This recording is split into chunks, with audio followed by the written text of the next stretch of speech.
Orville Wilbur എന്നീ right സഹോദരന്മാർ വിമാനം കണ്ടുപിടിക്കുന്നതിന് എത്രയോ നൂറ്റാണ്ടുകൾക്ക് മുൻപ് പ്രതിഭാശാലിയായ ചിത്രകാരൻ ലിയോനാർഡോ ഡാവിഞ്ചി തൻ്റെ പോക്കറ്റ് ഡയറിയിൽ ആകാശ നൗകയുടെ ഏറെക്കുറെ സിമിലറായ ഒരു സ്കെച്ച് അല്ലെങ്കിൽ രൂപം വരച്ചിരുന്നു. അതിനും എത്രയോ സഹസ്രാബ്ദങ്ങൾക്ക് മുൻപ് പൗരാണിക ഭാരതീയ ഇതിഹാസമായ രാമായണത്തിൽ ആദികവി പുഷ്പക വിമാനം എന്ന സംജ്ഞ ഒരുക്കി വച്ചിരുന്നു. സർഗശേഷിയുടെ മുന്നിൽ മനുഷ്യൻ്റെ കണ്ടെത്തലുകൾ പലപ്പോഴും കാലപ്പഴക്കം സംഭവിക്കുന്നവയാകുന്നു. തലച്ചോറിനേക്കാൾ മുൻപേ, ബൗദ്ധികമായ പ്രതിഭകൾക്ക് മുൻപേ മനസ്സിൻ്റെ വിചാരങ്ങൾക്ക് യാത്ര ചെയ്യാൻ കഴിയും. സ്വാഗതം അറിവിൻ്റെ അത്ഭുത ദ്വീപിലേക്ക്. ഞാൻ നിങ്ങളുടെ സ്വന്തം GS പ്രദീപ്.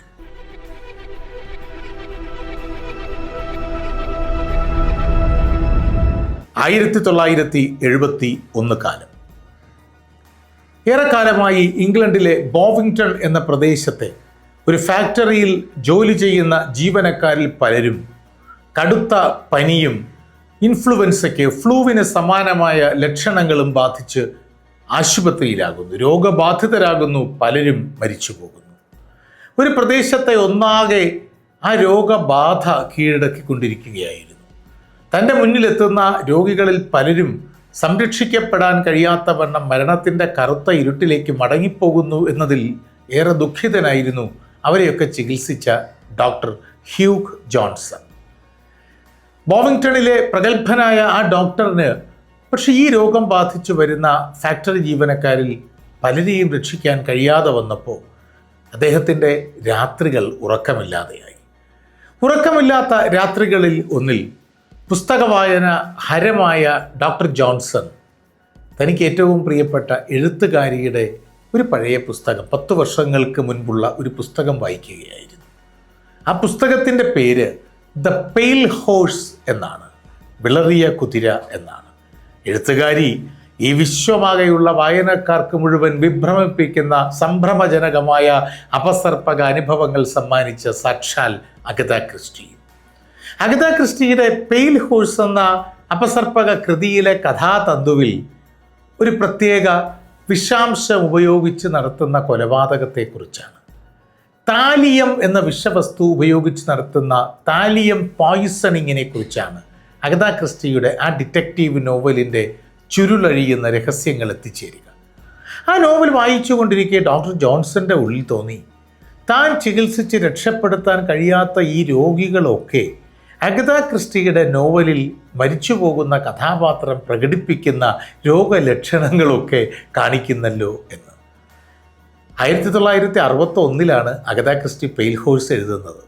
ഡോക്ടർ ജോൺസൺ ഇത് വായിക്കുന്നതും ഈ കൊലപാതകങ്ങൾ നടക്കുന്നതും അല്ലെങ്കിൽ ഈ മരണങ്ങൾ നടക്കുന്നതുമൊക്കെ 1971 10 വർഷങ്ങൾക്ക് ശേഷമാണ്. അഗത ക്രിസ്റ്റിയുടെ നോവലിലെ രോഗിക്കുണ്ടായ ലക്ഷണങ്ങൾ താൻ ചികിത്സിച്ച് മരിച്ചു പോകുന്ന രോഗികൾക്കുണ്ടല്ലോ എന്ന് മനസ്സിലാക്കിയ ഡോക്ടർ ജോൺസൺ തനിക്ക് തോന്നിയ ആ സംശയത്തെ സ്കോട്ട്ലൻഡ് യാർഡിലെ പ്രഗത്ഭരായ ഉദ്യോഗസ്ഥർക്ക് കൈമാറി. സ്കോട്ട്ലൻഡ് യാർഡിൻ്റെ തീവ്രമായ അന്വേഷണം ഈ സീരിയലായ മരണങ്ങൾക്ക്, നിരന്തരമായ മരണങ്ങൾക്ക് പിന്നിൽ ഉണ്ടായി. ആ മരണങ്ങളുടെ സഞ്ചാര വഴികളിൽ അവർ അന്വേഷിച്ചെത്തിയത് ഗ്രഹാം യങ് എന്ന മനുഷ്യനിലാണ്. 14 വയസ്സിൽ ഒപ്പം പഠിക്കുന്ന കൂട്ടുകാരുടെ ഭക്ഷണ പദാർത്ഥത്തിലും കുടിക്കുന്ന ചായയിലും കാപ്പിയിലുമൊക്കെ വിഷം കലർത്തി കൊല്ലുക എന്നത് തൻ്റെ ജീവിതത്തിലെ ഏറ്റവും വലിയ വിനോദമായി കണ്ട ചെറിയ ബാലനിൽ നിന്നും ജീവിതത്തിൽ ഉടനീളം മറ്റുള്ളവർക്ക് വിഷം കൊടുത്ത് കൊല്ലുന്നതിൽ ആനന്ദം കണ്ടെത്തിയ ലോകം കണ്ട ഏറ്റവും ക്രൂരനായ സീരിയൽ കില്ലറായ ഗ്രഹാം യങ്ങിലേക്ക് അപസർപ്പകർ എത്തിച്ചേർന്നത് ഡോക്ടർ ഹ്യൂഗ് ജോൺസൺ വായിച്ച അഗത ക്രിസ്റ്റിയുടെ പെയിൽ ഹോഴ്സ് എന്ന നോവലിലൂടെയാണ്. ഒരു എഴുത്തുകാരി ഒരു കുറ്റകൃത്യത്തിൻ്റെ കാതലും തെളിവും കണ്ടെത്തുന്ന പ്രതിഭ 10 വർഷങ്ങൾക്ക് മുൻകൂറായി സൃഷ്ടിച്ചു എന്നതാണ്. റൈറ്റ് ബ്രദേഴ്സിൻ്റെ വിമാനത്തിന് നൂറ്റാണ്ടുകൾക്ക് മുൻപ് ഡാവിഞ്ചി ചിത്രം വരച്ചതുപോലെ ഗ്രഹാം യങ് എന്ന സീരിയൽ കില്ലർ, ബോവിങ്ടൺ ബഗ് എന്ന പേരിൽ ചരിത്രം രേഖപ്പെടുത്തിയ ഏറ്റവും ഭീകരനായ കൊടും ക്രിമിനൽ, നിസ്സഹായരായ സഹജീവനക്കാരായ മനുഷ്യരെ മുഴുവൻ താലിയം എന്ന വിഷം കൊടുത്ത് മരണത്തിലേക്ക് തള്ളിവിട്ട ആ കറുത്ത ചിലന്തി ഉപയോഗിച്ച താലിയം പോയിസണിങ്ങിനെ കുറിച്ച് അതിനും 10 വർഷങ്ങൾക്ക് മുൻപ് എഴുതാൻ കഴിഞ്ഞ അഗത ക്രിസ്റ്റി എന്ന വിശ്വവിഖ്യാതയായ എഴുത്തുകാരിയുടെ നാളെയിലേക്ക് കാണുന്ന ഉൾക്കാഴ്ചയെ നമ്മൾ എന്ത് പേരിട്ട് വിളിക്കണം? മറക്കണ്ട, ലോകത്തിലെ സീരിയൽ കൊലപാതകങ്ങളുടെ ചരിത്രത്തിൽ ബോവിങ്ടൺ ബഗ് വളരെ പ്രധാനപ്പെട്ട ഒന്നാണ്. അതല്ല എങ്കിൽ താലിയം എന്നത് സീരിയൽ കില്ലിങ്ങിന് ഉപയോഗിച്ച ആദ്യത്തെ പരമ്പര കൊലപാതകിയുമാണ് യങ് അല്ലെങ്കിൽ ഗ്രഹാം യങ് എന്ന ബോവിങ്ടൺ ബഗ്. പറഞ്ഞു വന്നത് അഗത ക്രിസ്റ്റിയെക്കുറിച്ചാണ്. മേരി വെസ്റ്റ് മാക്കോട്ട് എന്ന തൂലികാനാമം ഉപയോഗിച്ച് പ്രണയ നോവലുകളും എഴുതിയിരുന്നു കേട്ടോ അഗത ക്രിസ്റ്റി. അഗത ക്രിസ്റ്റിയുടെ പ്രധാന അപസർപ്പക കഥാപാത്രമായിരുന്ന ഹെർക്യൂൾ പൊയ്റോട്ട് എന്നെക്കാളുമൊക്കെ വലിയ തടിയനായിരുന്ന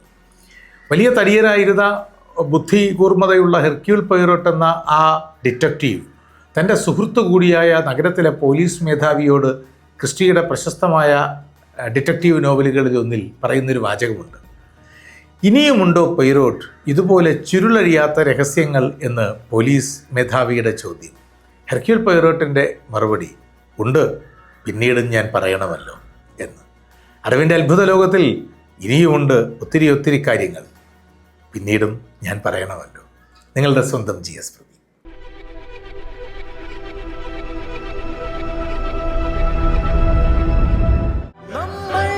മലയാളി മനസ്സിൻ